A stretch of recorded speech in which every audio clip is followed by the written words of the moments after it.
कक्षा द्वादशी के विषय व्यवसाय अध्ययन में पाठ नंबर 2 के अंतर्गत हमने प्रबंध प्रक्रिया का अर्थ, प्रबंध प्रक्रिया की विशेषताएं, प्रबंध प्रक्रिया के जो कार्य है उसमें प्रमुख कार्य के बारे में पिछले वीडियो में पढ़ा था। अब आगे प्रबंध प्रक्रिया के कार्य में ही दूसरे है वो सहायक कार्य है। जो प्रमुख कार्य है उनमें सहयोग प्रदान करने वाले जो कार्य है वो सहायक कार्य होते हैं। वो कौन कौन से हैं? सबसे पहला है निर्णयन यानी डिसीजन। प्रबंधक का मुख्य कार्य निर्णय लेना ही होता है, क्योंकि कोई भी कार्य करना है या नहीं करना है, कौन से श्रेष्ठ विकल्प का चयन करना है, ये सारा काम निर्णयन का होता है। किसी कार्य को करने या न करने के संबंध में उपलब्ध विभिन्न विकल्पों में से किसी एक श्रेष्ठ विकल्प का चयन की प्रक्रिया निर्णयन कहलाता है। यह एक बौद्धिक प्रक्रिया है, क्योंकि इसमें बुद्धि का प्रयोग होता है। शारीरिक कोई ज़्यादा प्रयोग नहीं होता है, लेकिन बुद्धि का प्रयोग होता है। हर्बर्ट साइमन लिखते हैं कि निर्णयन एवं प्रबंध समानार्थक है, दोनों एक समान है। तो ये सहायक कार्य में पहला हो गया निर्णयन, कि प्रबंधक को निर्णय लेना होता है। हर फैसला या हर कार्य के लिए उसको फैसला करना होता है। अगला कार्य है नियुक्ति करना। संगठन जो कार्य कर रहा है उसमें उस जो भी कार्य के लिए वो व्यक्ति का चयन करता है, वो कार्य व्यक्ति कर सकता है या नहीं कर सकता है, उसकी योग्यता का निर्धारण करना और उसको उचित पारिश्रमिक तय करना, ये सारे काम करके वो नियुक्ति करता है ताकि संगठन का काम चलता रहे। प्रबंधक संस्था में किए जाने वाले कार्यों के अनुरूप योग्य व्यक्तियों की योग्यता का उचित पारिश्रमिक पर चयन कर नियुक्ति करता है, और इसी कारण कर्मचारियों की छंटनी व नई नियुक्ति का कार्य है वो निरंतर चलता रहता है। तो इसका हम यह कह सकते हैं कि ये निरंतर चलने वाली प्रक्रिया है। तो दूसरा कार्य हो गया नियुक्ति करना, यानी संगठन में जो भी व्यक्ति है उनको मेंटेन करते रहना, कोई व्यक्ति की कमी नहीं हो और योग्यता अनुसार व्यक्ति रखना। फिर आता है नव प्रवर्तन या नवाचार, यानी कुछ नयापन हर वक्त संस्था में होता रहना चाहिए, समय के हिसाब से या जो बदलते परिवेश है उसके हिसाब से कुछ न कुछ नयापन होता रहना चाहिए ताकि संस्था में कुछ अलग दिखे।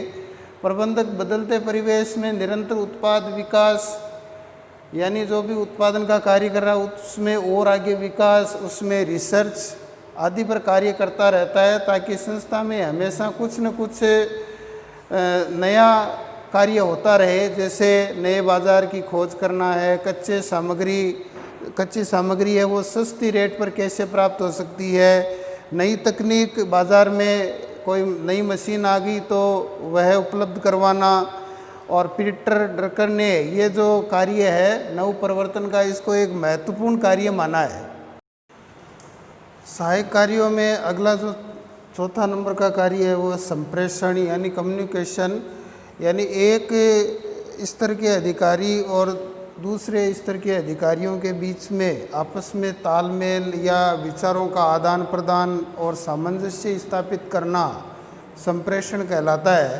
तो संस्था के सभी उच्च व निम्न स्तर के अधिकारियों व कर्मचारियों के मध्य सूचनाओं का आदान प्रदान व विचारों में सामंजस्य स्थापित करना अति आवश्यक है, क्योंकि एक प्रबंधक संस्था को संप्रेषण के माध्यम से ही उसको सुचारू रूप से चला सकता है और तभी वो आपस में सामंजस्य बना रहता है और संगठन एक होकर के कार्य करता है। तो ये संप्रेषण का कार्य है। इसके बाद है प्रतिनिधित्व। प्रत्येक संस्था में प्रबंध के बाहरी घटकों से संपर्क व उनसे अच्छे संबंध, विचार गोष्ठियाँ करना, संगठन के हितों की रक्षा या सुरक्षा करना आदि कार्यों के लिए संस्था की ओर से प्रतिनिधि का काम करता है। प्रबंधक कोई भी मीटिंग हो या कोई भी जैसे संगठन है उनसे मिलना हो तो उनका जो प्रतिनिधित्व है वो प्रबंधक करता है। तो ये इस तरह से सहायक कार्य है वो 5 हो गए। अब आगे ये प्रश्न उठता है कि क्या प्रबंधक सभी कार्यों को समान मात्रा में समय देते हैं?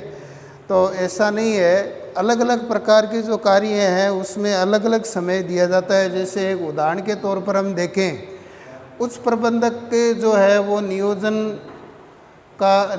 पर अधिक समय देते हैं, क्योंकि उनका काम है योजना तैयार करना। फिर मध्य स्तरीय जो प्रबंधक है वो निर्देशन और नेतृत्व इसके अंदर अपना समय ज़्यादा देते हैं।